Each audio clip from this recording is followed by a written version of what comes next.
It's not looking good.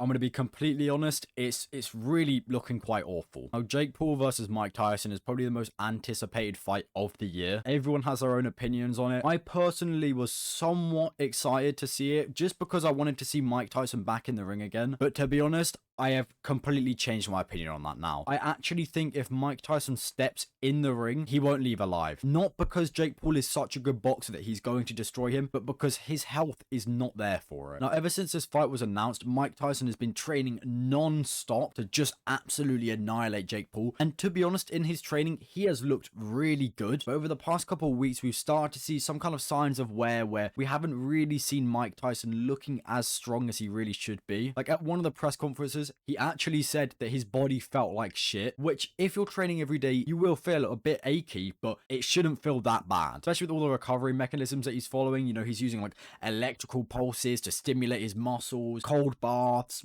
saunas, all sorts of different methods. He's got a great team behind him. But with what's being announced, I don't know if the fight's going to happen. So back to the 27th of May, Mike Tyson was meant to be getting a flight from Miami to Los Angeles when all of a sudden he started to feel dizzy and nauseous. Now this did lead to a brief 30-minute delay for the flight, but eventually he got on and he made a somewhat quick recovery, and any sort of rumors of people thinking, oh yeah, the fight's cancelled, this is it, they were shot down immediately. They were said, no, the fight will continue. Anyway, a couple days go by and he's having a follow-up consultation with some of his doctors, and it turns out that these issues that he'd been having have been coming from his ulcer flare-up. Now ulcers are a really painful thing actually, and if they're flaring up, it's not good at all for Mike. So his doctors did say to him, look, you're going to need to take a couple of weeks off of training. Maybe that means you delay the fight, but if you don't, you will not be able to fight. Now, obviously, this is causing all sorts of different conspiracies on Twitter because people are like, holy shit, Mike Tyson's going to die now. The fight's not going to happen. And there's loads of ideas of replacements happening. For the time being, people just need to calm the fuck down. The fight hasn't been cancelled yet. It might still go on. Anyway, Jake Paul did come out with a little video talking about it, so let's get into that.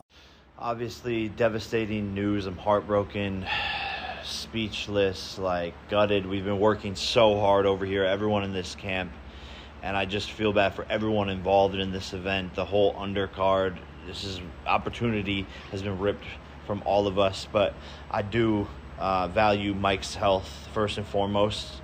Love that guy. I have so much respect for him. Now, look, a lot of people are slandering Jake Paul now even more. When the fight was first announced, people were like, ooh, you know, it's a little bit funny, Jake. You know, you're fighting an almost 60-year-old man and you're in your prime at 27. But people seem to forget that Jake Paul still holds respect for Mike Tyson. And at the end of the day, it is a show that they're putting on. I understand that it is going to their records and it is a professional bout, but that doesn't mean that Jake Paul doesn't respect Mike Tyson. He clearly does from what he's saying here. And I want Mike to be healthy.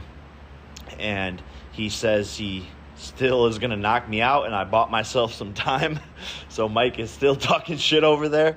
But Mike, if you want to do this, like you said, behind closed doors, behind the scenes, you've said you want to do this in Q4. You just need a little bit of time. So I'm ready whenever you are. Yeah, I honestly think if Mike Tyson takes enough time off and instead of training his body so much, he starts to train his mind a little bit more, I think he will make a recovery and I think we will see him in the ring. But I do have another opinion on it, but let's just finish this video first. This is too big of an opportunity. I think this fight's going to change the world, and I turn all my L's into W's. That's a motto I live by. And the universe makes no mistakes, so let's see what's in store. But sorry this didn't work out. To everyone, the fans, love you guys. Now, in my honest opinion, with where things are looking right now, if things carry on this way, I don't think the fight should happen. However, I think we need to sit back, relax, give Mike Tyson a little bit of time to recover. If he doesn't recover at the rate that we believe he's going to, the fight should just be called off. Because at the end of the day, he is an old man. Yes, he is still Mike Tyson. When he trains, he looks like an absolute monster. He looks like he will destroy Jake Paul. And if he's given a fair chance, he probably will. But whether it's worth sacrificing his life for it, I don't know. I don't think it is, to be honest. But at the moment, we're not too sure when the fight's going to be rescheduled to. Most Valuable Promotions has actually announced that they're going to be releasing a new date for the fight on Friday, which is the 7th. So I'm excited to hear what that date may be. I'm honestly expecting a month delay. Maybe even early September for the fight now. Because it's much better to get a quality fight instead of one where it's kind of rushed and, you know, people aren't ready for it. It will just look crap. Yeah, as of the current moment, they are kind of the only real updates that we've got for Most Valuable Promotions. Everything else is up on the screen now. I'm not going to read through it because I pretty much covered it all already. Yeah, fingers crossed the fight can continue on, but if Mike Tyson doesn't show any real signs of recovery where, you know, he's actually even better than he was before, it should be called off in my opinion. Anyway, yeah, whatever you guys think about this, let me know. And yeah, that's about it. See ya. I'm so close to 300 subscribers. Please subscribe. We're 30 away.